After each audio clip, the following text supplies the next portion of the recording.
আসসালামু আলাইকুম, আশা করি সবাই ভালো আছেন।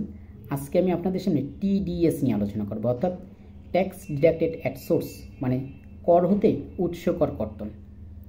আমি এই উৎস কর কর্তনের কয়েকটি বিষয় নিয়ে আলোচনা করব, কী কারণে উৎস কর প্রণয়ন করা হয়েছে এবং উৎস কর কর্তনের যে উৎস, সেই উৎস নিয়ে আমি আলোচনা করব।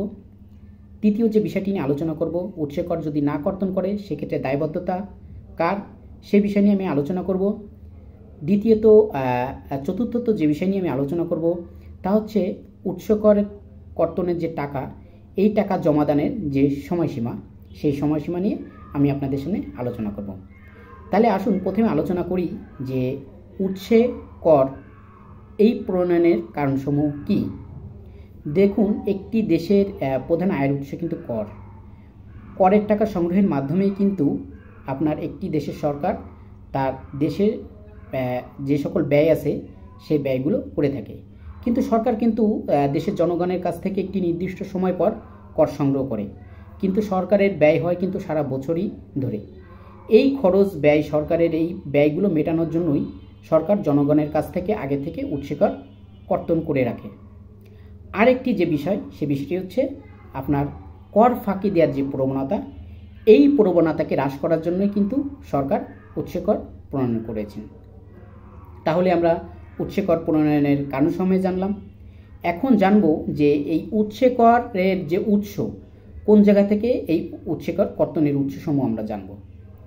যেখানেই ব্যয়ের উৎপত্তি সেখানেই উৎস কর, অর্থাৎ যে ব্যক্তি ব্যয়ের টাকা পরিশোধ করবে সেই ব্যক্তি উৎস কর কর্তন করবে। উদাহরণস্বরূপ বলা যায়, ধরুন এ কোম্পানি বি কোম্পানির কাছে 100 টাকার একটি পণ্য বিক্রি করলো। যে পণ্যটি বিক্রি করেছে সেই পণ্যটির উপর উৎস কর কর্তনের হার রয়েছে 10%।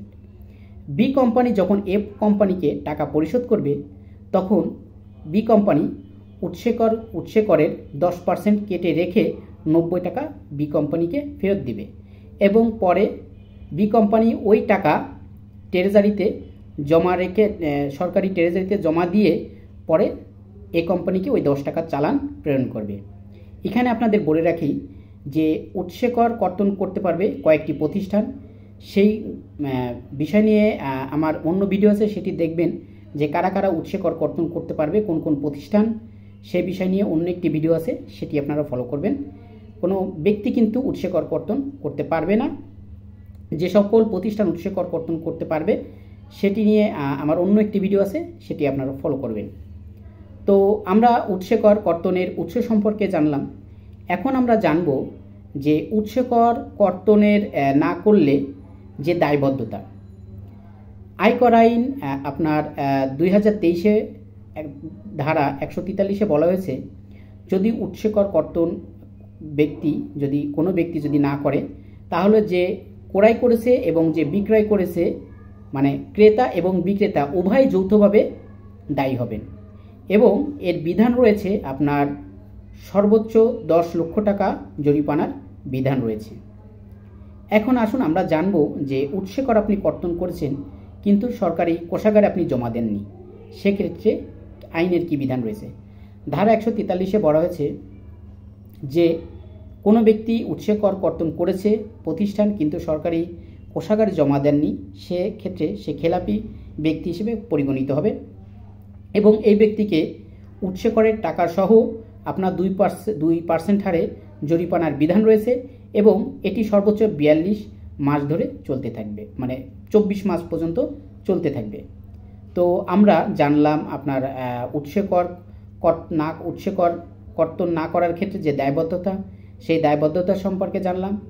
এখন আমরা জানব যে আপনি উৎস কর কর্তন করেছেন তা সরকারি কোষাগারে জমা দেওয়ার যে সময়সীমা। আপনার উৎস কর বিধিমালা 2023 বিধি 8-এ বলা হয়েছে, আপনি উৎস কর কর্তন করেছেন যদি জুলাই থেকে মে মাস পর্যন্ত এই 11 মাসের মধ্যে যদি আপনি উৎস কর কর্তন করেন, তাহলে মাস শেষ হওয়ার 2 সপ্তাহের মধ্যে আপনাকে জমা দিতে হবে। ধরুন জুলাই মাসে আপনি জুলাই মাসে যত উৎস কর কর্তন আপনি করেছেন সেই টাকা, সমুদায় টাকা জুলাই মাস শেষ হওয়ার আগস্ট মাসে গিয়ে আপনি আগস্ট মাসের প্রথম 2 সপ্তাহের মতো কিন্তু আপনাকে সরকারি কোষাগারে জমা দিতে হবে। এই হচ্ছে 11 মাসের, মানে জুলাই থেকে মে মাস পর্যন্ত এ হচ্ছে 11 মাসের রুল। এবার আসুন জুন মাসে।